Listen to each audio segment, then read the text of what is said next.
¿Le puedo hacer una pregunta? Sí, adelante. Sobre la tarea de la historia clínica, Sí, ¿nos podría dar un ejemplo o explicarnos brevemente nuevamente? un ejemplo de una historia clínica. Ajá. Pues normalmente pues siempre agarramos la historia de algún familiar, o sea, papá o mamá o algún tío, algún primo, o sea, realmente pues ahorita por la pandemia, pues no importa, ¿no? O sea, lo que yo quiero es prácticamente lo que vimos en la diapositiva, donde plasmen desde la ficha de identificación, la edad, y de ahí pues cada uno de los puntos que habíamos tocado desde antecedentes familiares, personas patológicos, no patológicos. Desafortunadamente, pues bueno, nuestro país es un país con alta incidencia de enfermedades oftalmológicas y pues entre ellas de las más comunes pues es las relacionadas con complicaciones como la diabetes o la hipertensión o el lupus, ¿no? Entonces, aquí lo que yo quiero ver es cómo representan de una forma breve, de una forma, pues digámoslo así, objetiva, desde los puntos así importantes para obtener esos datos positivos que pues, nos van a ser de utilidad. Por ejemplo, un paciente que tenga lupus o que tenga artritis, pues la importancia de con qué lo controla, en el caso de si toma cloroquinas o toma algún otro medicamento, como les decía, esos van a estar relacionados con la generación de algunas patologías cuando son tratamientos a largo plazo, ¿no? En el caso después de los personales así patológicos y no patológicos, pues de ahí los antecedentes oftalmológicos, ¿no? De si el paciente ha recibido pues algún tratamiento, si son pacientes diabéticos a veces pues ya están operados o han tenido cirugías de catarata o cirugías de retina. Entonces lo que a mí me interesa ver es la capacidad así que tengan para poner datos objetivos del historial clínico de un paciente. Y pues obviamente hasta padecimiento actual, ¿no? A lo mejor pues no tiene ninguna sintomatología, pues podemos dejar, este, incluso ahí no es necesario que inventen una historia, ¿no? Yo lo que quiero es la forma, y de hecho la historia clínica que yo estoy pidiendo, pues no necesita tener así como tal algunos datos de exploración, porque obviamente eso lo vamos a ir desarrollando así conforme pasen las clases, ¿no? Mm, Pero sí, yo lo que quiero es cómo, de forma objetiva, cómo obtienen los datos positivos de los pacientes. ok, gracias. Y sí, por nada, ¿eh? O sea, no tiene otro objetivo, o sea, no me interesa ahí que me describan cómo se encuentra la presión intraocular o cómo se encuentra el fondo de ojo, porque en realidad, pues, eso pues, no está dentro del objetivo de la primera parte del historial. Eso ya más que nada está en la parte de exploración, pero pues no, ahorita no quiero la parte de antecedentes. Pues, y principalmente de toda la información que vimos que se puede obtener un paciente, este, pues sacar los puntos objetivos, ¿verdad? Ujú. Ok, pues cuando listos, adelante, ¿eh?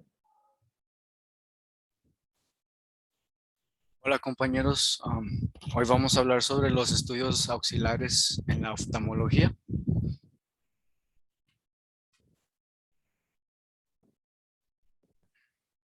Vamos a empezar con pues, la visión, el campo visual computarizado.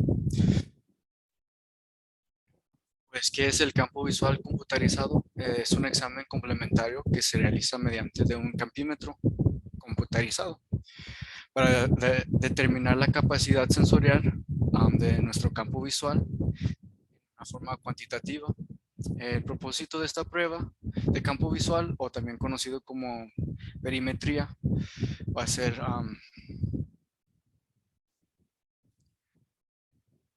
proporcionar la información crítica para, uno, diagnosticar enfermedades oculares, especialmente la glaucoma; dos, evaluar enfermedades neurológicas; tres, monitorizar el progreso de enfermedades oculares y neurológicas. También debemos de tomar en cuenta otras enfermedades que pueden afectar nuestro campo visual, como la hipertensión, la diabetes, entre otros que vamos a mencionar más al rato. Nuestro campo visual pues es de 180 grados, combinado con el ojo derecho y el ojo izquierdo, disculpa. Cada visión va a tener un grado de 120, combinado 180. La campimetría computarizada o evaluación del campo visual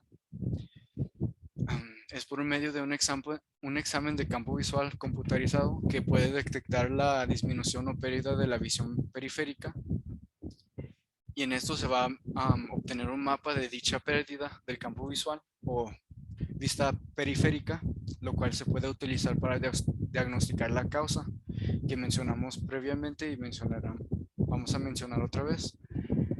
Es un examen obligatorio en cualquier consulta oftalmológica porque nuestros ojos no solo ven lo que está enfrente, sino también tienen una visión periférica que también tiene que ser evaluada. Aquí tenemos un ejemplo de lo que nos podría dar el examen del campo visual computarizado, que nos va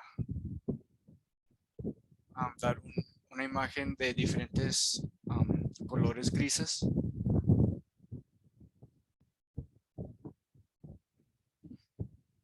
Bueno, una vez más, ¿para qué se va a realizar este estudio? Pues es un estudio de campo visual de una técnica muy sencilla que puede adoptar información muy valiosa al médico.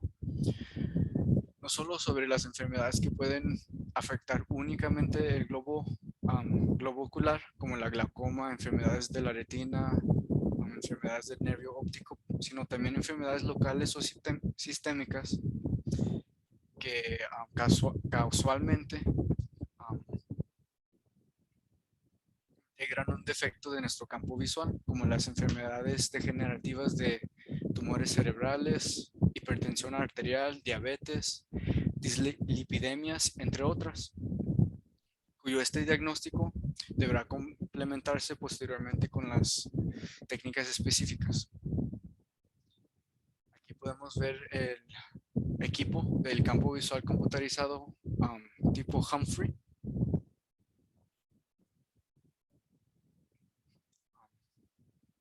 Nada más para recordar nuestra capacidad periférica. Y ahora vamos a hablar sobre otro tipo de estudio que va a ser la tomografía de coherencia óptica. La tomografía de coherencia óptica, también con... Si quieres, ahí tantito, perdón, ahí si quieres, regrésate un par de diapositivas donde tienen el campo visual. Es que si lo dejamos hasta el último, de repente se nos van pasando algunos datos importantes. Ahí donde se veían los campos visuales. doctor. Donde estaba la imagen. No, ese mero. Bueno, normalmente, así como le estaba comentando su compañero, hay diferentes estudios, ¿no? Uno de los más usuales y que nos funciona como una herramienta diagnóstica y de seguimiento, pues es este estudio, ¿no?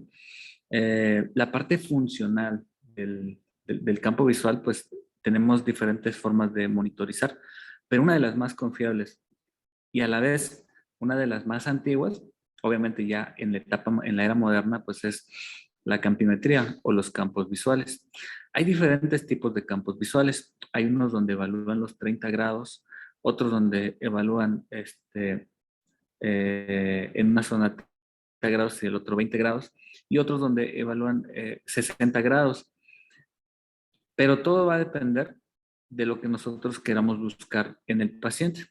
Específicamente para oftalmología, los campos visuales de 30 grados, que son pues, prácticamente algo como lo que ven aquí, es el de mayor utilidad porque está demostrado que aunque efectivamente con ambos ojos tenemos un campo de visión amplio que puede ir hasta los 180 grados con la visión periférica, este tipo de estudios nos va únicamente a evaluar los 30 grados, que es lo que está descrito, que se debe monitorizar cuando los pacientes tienen problemas de glaucoma. Entonces, esto está principalmente enfocado a este tipo de patologías, pero como bien su compañero decía, no es la única.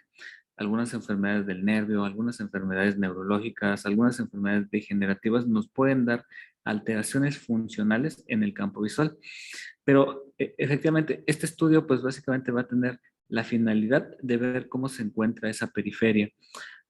Cuando los pacientes, por ejemplo, se someten a realizar este estudio, pues uno de los valores que debemos tomar en cuenta es que el estudio sea confiable, porque en algún momento pues tiene la posibilidad de que se pueda manipular. Entonces, nosotros ponemos al paciente en un área, que es una pequeña esfera o una esfera grande, dependiendo del modelo, y le vamos a pedir que vea hacia el frente y que solamente cuando de reojo, sin mover la mirada, aparezca una luz, entonces va a oprimir un botón que va a llevar un registro.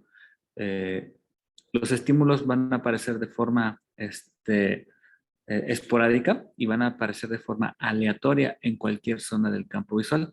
Y cuando el paciente lo percibe y oprime el botón, entonces se va a registrar.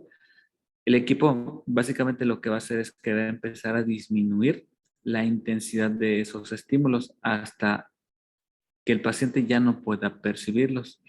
Entonces, a través de la realización de este estudio, a través del cambio de la intensidad de los estímulos, va a ser un desglose para decirnos cuál es la cantidad de campo visual que está viable y cuál es la que en los pacientes pudiera estarse perdiendo. Aquí, por ejemplo, este campo visual nos muestra que hay una visión tubular. ¿Qué quiere decir tubular? Que en el centro tiene un patrón, así de un puntillo, pues básicamente que nosotros consideramos como lo usual, y alrededor zonas más oscuras que es donde ya no tiene una adecuada sensibilidad o percepción de los estímulos luminosos. Entonces, aquí pues obviamente nos basamos en que el estudio pues tenga un color o una escala de grises, que es la primera imagen, y después de que tenga pues básicamente sus índices de confiabilidad adecuados. Son solamente cuestiones numéricas en donde nos dice que si el paciente trata de manipular el estudio, ahí se detecta, ¿verdad? Y después, pues básicamente nos saca ciertos diagramas que ya traen números. Entonces, los equipos te van a hacer un desglose para que al final el real sea el que está abajo a la derecha, que donde dice desviación modelo. Y ese pues básicamente va a ser nuestro índice final, en donde el equipo y el software hace un análisis entre lo que es la edad, el tipo de graduación, y si hubiera alguna otra situación que detectara durante el estudio. Los pacientes que, por ejemplo, tienen algún problema de catarata o que tienen tosis de los párpados, entonces de alguna forma también es notorio, pero el equipo pues tiene la facilidad de que te hace un desglose y te quita esos estímulos que pudieran considerarse como no parte de una enfermedad del nervio, ¿verdad? Entonces, este estudio es de los más importantes. Ya cuando veamos glaucoma vamos a volver a tocarlos un poquito ya más específicos relacionados solamente con la patología de glaucoma. Entonces, no lo olviden, estos campos visuales son campos visuales automatizados y los equipos para hacerlos pues son diferentes. Entre ellos el Humphrey, el que aparecía ahí en la diapositiva, pero pues no es el único, ¿verdad? Todos nos van a hacer una evaluación general de ese campo visual en los 30 grados y se puede programar para que evalúe 120 grados o para que solamente evalúe los 5 grados cuando tenemos enfermedades en la parte central de la retina de tipo maculopatías, ¿sí? Entonces, muy bien, adelante, continuamos, por favor.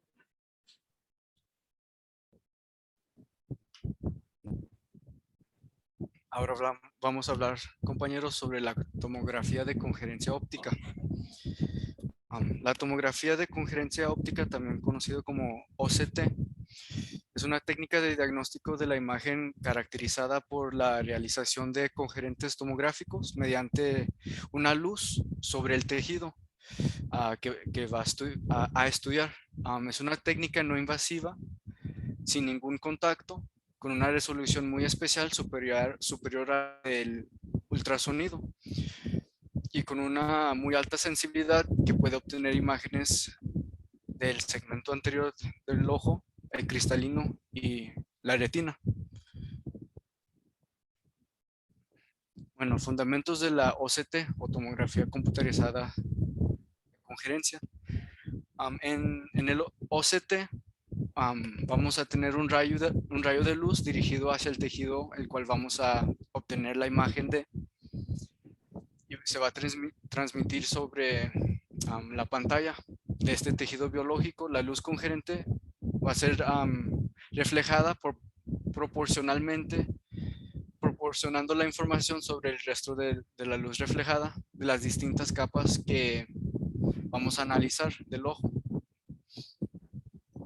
El OCT va a proporcionar múltiples escáneres longitudinales contiguos, lo que permite constituir una imagen dimensional de dicho tejido.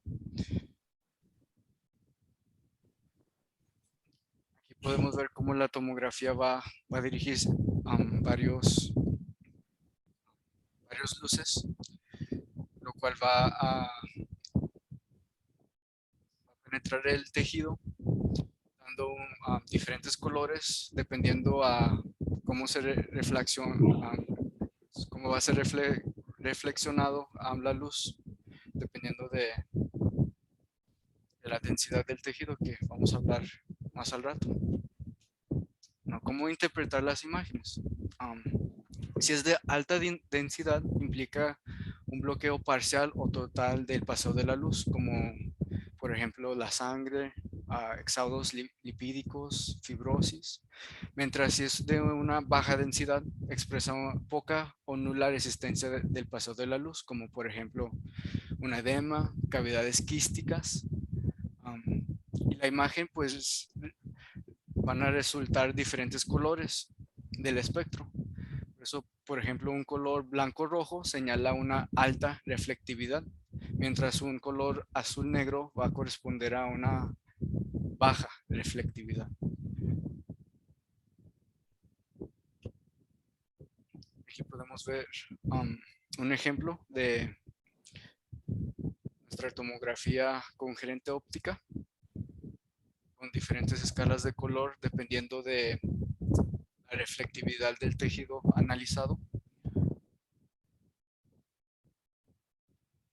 Bueno, en conclusión, la tomografía de congerencia óptica es una técnica para diagnosticar de imagen basada a la baja congerencia que permite estudios en vivo del ojo con una alta resolución, hasta de 10 micras.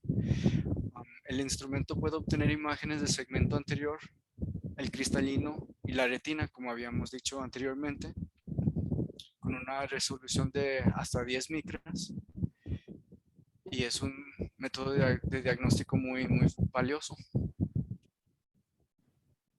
que no es invasivo, no causa daño y es muy preciso. Bueno, yo les voy a hablar sobre la angiografía de retina con fluoresceína.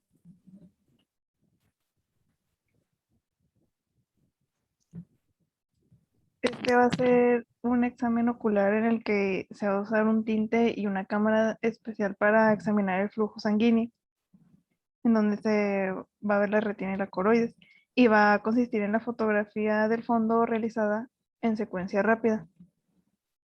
También después de inyectar un medio de contraste en la circulación venosa.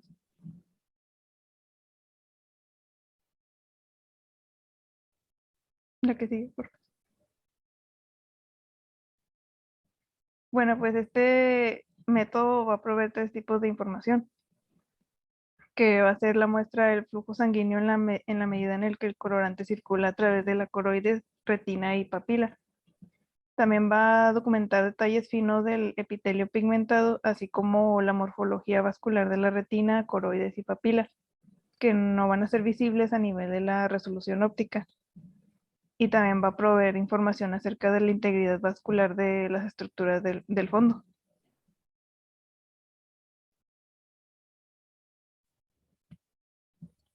Bueno, la fluoresceína va a ser una sustancia luminiscente que se domina luminiscente a todas las sustancias que, cuando va a ser estimulada por una determinada longitud de onda, va a emitir radiaciones en una longitud de onda diferente a la que le estimuló.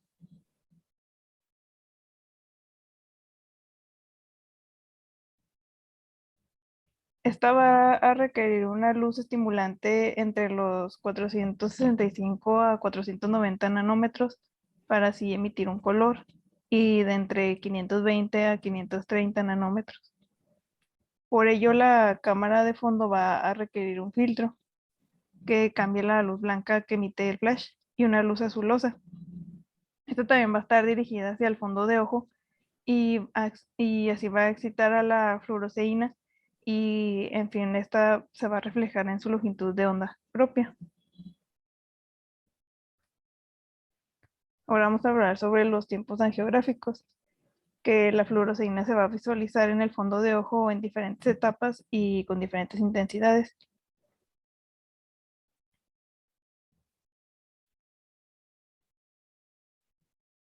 Bueno, en el tiempo coroideo, lo relevante de este análisis va a ser identificar que las dos arterias ciliares, tanto la medial como la lateral, van a irrigar de manera directa a la coroides a través de sus subdivisiones y la arteria central de la retina va a irrigar directamente a la retina. Y así como se observa, pues en la imagen va a haber un gran volumen sanguíneo que va a ser enviado a la coroides y va a estar distribuido por numerosas arterias ciliares que van a ser provenientes de la arteria oftalmática, mientras que la retina solo es nutrida por la arteria central en un menor porcentaje.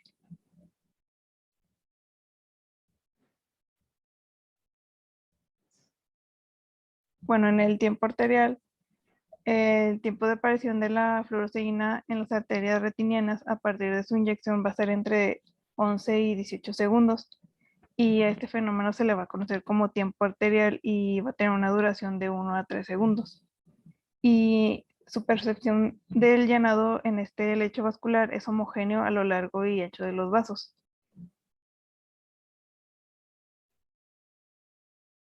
En el tiempo arteriovenoso, pues al salir la fluoresceína de los capilares, va a seguir una secuencia inversa, pero esto con visualización de diferente comportamiento a la del llenado arterial, ya que las vénulas, los capilares y al final las venas retinianas van a mostrar un flujo con patrón laminar a lo largo de sus paredes.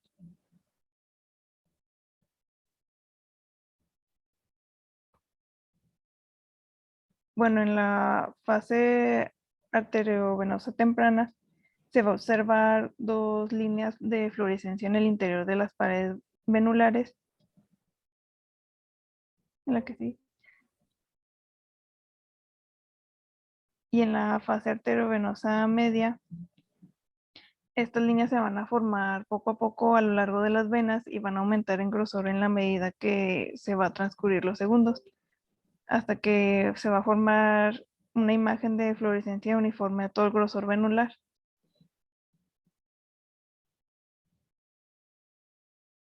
Y en la fase arteriovenosa tardía va a ser cuando existe una mayor fluorescencia en las venas, a diferencia de las fases anteriores en las que la fluorescencia en las arterias es más visible.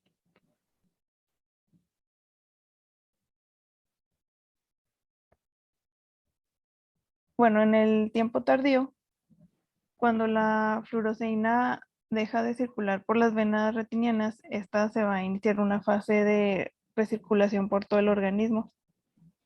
Y pues en esta etapa del angiograma va a ser posible catalogar una precisión al comportamiento normal de la fluorescencia coroidea o retiniana.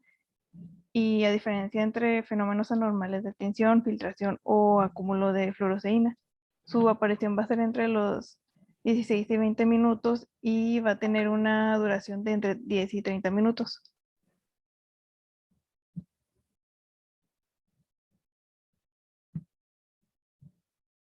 Los fenómenos de hiperfluorescencia, pues esta va a ser una reducción o ausencia de fluorescencia y se va a observar como una zona anormalmente oscura en el angiograma. Y van a existir dos causas posibles de hipofluorescencia, que va a ser por bloqueo o por falta de llenado vascular.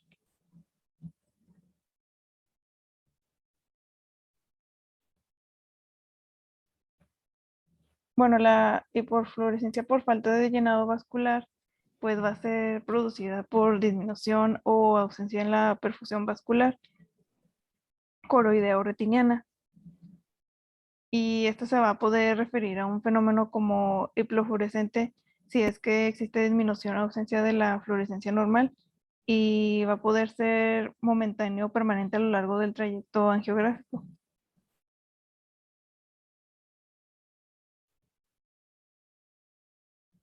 En la hipofluorescencia por bloqueo, esta pues se va a emplear el término cuando no va a ser posible visualizar la fluorescencia de la coroides o la retina, debido a que a una zona que bloquea su transmisión.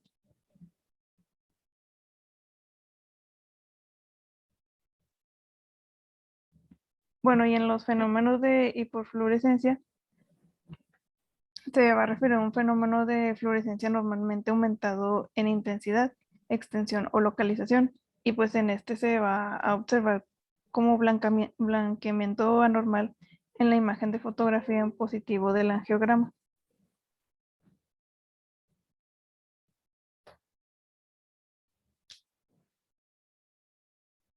La hipofluorescencia por transmisión, pues esta va a ser el término que se refiere al aumento de la fluorescencia del fondo, que esta pues va a ser observada en una zona de ausencia o atenuación del epitelio pigmentado de la retina y va a representar la visualización de la fluorescencia coroidea.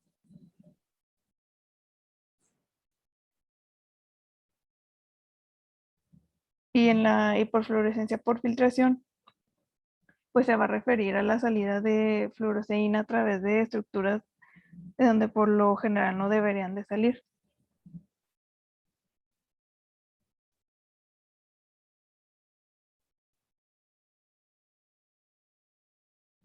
Y en la hiperfluorescencia por acúmulo, pues esta se va a referir a la visualización de la fluoresceína acumulada en espacios.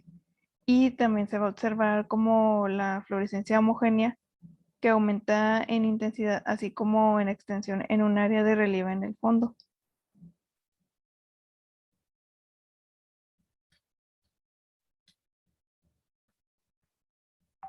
Y en la inflorescencia por tinción se va a referir a la impregnación o retención de fluoresceína en un tejido o material observado en el fondo. Y en el efecto angiográfico va a ser permanencia de la fluorescencia sin cambios en la extensión desde que esta apareció.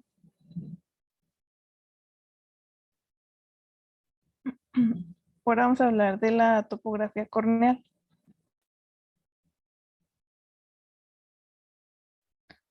Bueno, este va a ser un instrumento no invasivo que usa la luz para poder obtener un mapa de la superficie de la córnea, tanto de su cara anterior como posterior.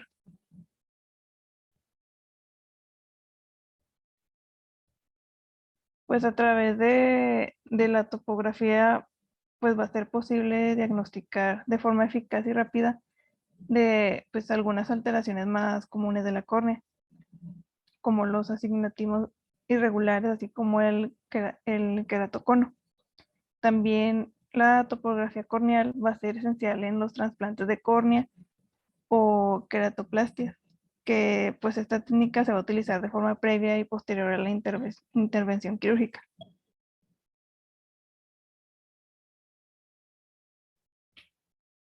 Bueno, esta funciona para realizar la prueba y va a ser imprescindible al uso del topógrafo de córnea. Y en su realización del examen va a ser totalmente indolora para el paciente y además va a ser muy rápida. También simplemente se debe de sentarse al frente del equipo y se proyectará una serie de anillos concéntricos de color sobre la córnea y esto medirá la forma en que estos se reflejan sobre ella.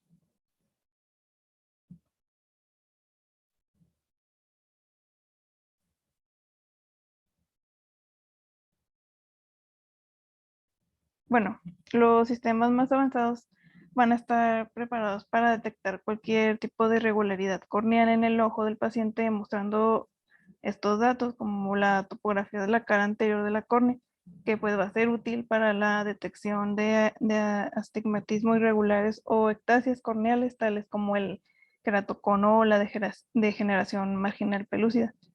También la topografía corneal de cara posterior de la córnea va a ser útil para detectar moldeamientos corneales. Y ahora vamos a hablar de la paquimetría corneal, que pues esta va a ser la exploración mediante la cual podemos medir el grosor central de la córnea de forma no invasiva. Y pues la medida media del grosor corneal en el adulto va a estar en torno a 550 micras. Y la paquimetría va a poder detectar edemas corneales subclínicos como los que sufren los pacientes con distrofias endoteliales.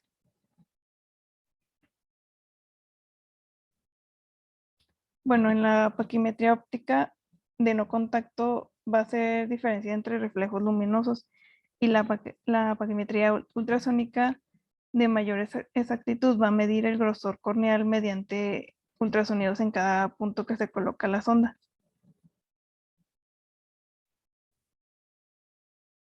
Bueno, sirve para poder ayudar al diagnóstico y tratamiento del glaucoma, ya que por el espesor corneal va a poder influir a los valores que se obtiene de la presión intraocular. También esta va a resultar fundamental en la valoración del grado de hidratación de la córnea y en el diagnóstico y cuantificación del edema corneal. También va a ser esencial en la valoración preoperatoria de la cirugía que requiera adelgazar o implantar cuerpos artificiales en el interior de la córnea.